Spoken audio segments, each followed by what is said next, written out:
국민 여러분, 안녕하십니까? 여기는 대한민국 대표 정치 전문 플랫폼 한국정치TV입니다. 이번에 알려드릴 내용은 국회 농림축산식품해양수산위원회가 오늘 전체 회의를 열고 양곡관리법 개정안을 의결했다는 것입니다.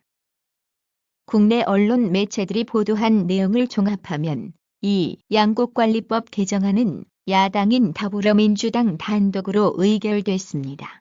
이에 따라 이 양곡관리법 개정안은 국회 본회의에 곧바로 부의할 수 있게 됐습니다.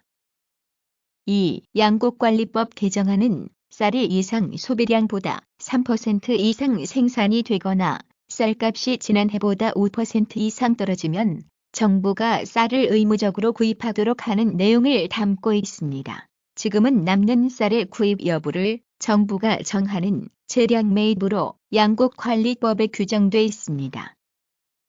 양곡관리법 개정안은 더불어민주당이 쌀값을 안정화시킨다는 명분을 내세워 추진해 온 것입니다. 그러나 정부와 여당은 쌀 생산량이 오히려 늘어나는 등 부작용이 크다는 이유로 반대해 왔습니다. 이 법안은 지난 10월에 국회 법제사법위원회에 회부됐습니다. 그러나 국민의힘이 반대하면서 2개월이 지나도록 처리가 되지 않았습니다. 그런데 국회법에 의하면 법사위가 특정한 법안의 심사를 60일 이내에 끝내지 않을 때는 이 법안을 소관하는 상임위원회 위원장이 간사와 협의해서 본회의에 부의할 수 있습니다. 만일 상임위의 여당과 야당 간사 간의 합의가 이루어지지 않을 때는 제적위원 5분의 3 이상이 찬성하면 법안의 본회의 부의가 가능합니다. 현재 농해수위 제적위원은 19명입니다. 그 가운데 민주당 소속 위원은 11명입니다. 그런데 19명의 5분의 3은 11.4명입니다. 따라서 민주당 소속의 위원들만으로는 제적위원 5분의 3 이상의 찬성을 얻을 수 없습니다. 그럼에도 불구하고 양곡관리법 개정안에 대한 본회의 부의 요구의 건의 농해수위를 통과할 수 있었던 것은 무소속인 윤미향 의원이 찬성했기 때문입니다. 윤미향 의원은 원래 더불어민주당 소속 비례대표 의원이었습니다. 그러나 일본 위안부 할머니들에게 지급된 각종 지원금과 모금한 돈 등을 개인적으로 유용한 혐의로 당국의 수사를 받게 되자 더불어민주당을 사퇴해서 무소속이 됐습니다.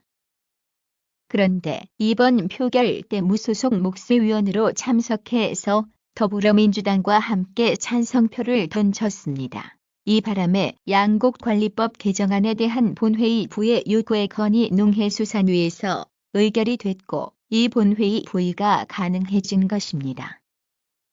이날 농해수위 회의에서는 양곡관리법 개정안에 본회의 부의 안건 상정을 놓고 여당인 국민의힘과 야당인 더불어민주당 사이에서 공방이 벌어졌습니다.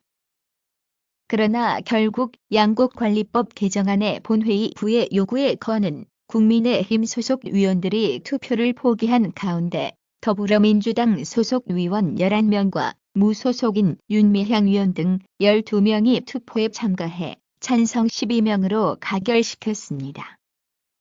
한편 본회의에 부의된 법안이 정시간건으로 상정이 되기 위해서는 국회의장이 교섭단체 대표와 합의해야 합니다. 만일 30일 이내에 합의가 이루어지지 않으면 30일 후에 처음으로 열리는 본회의에서 상정 여부를 무개명 투표로 정하게 됩니다. 그렇기 때문에 현재 과반 의석을 차지하고 있는 더불어민주당이 단독으로 양곡관리법 개정안을 본회의에 상정할 수 있을 것으로 예상됩니다. 지금까지 한국정치TV였습니다.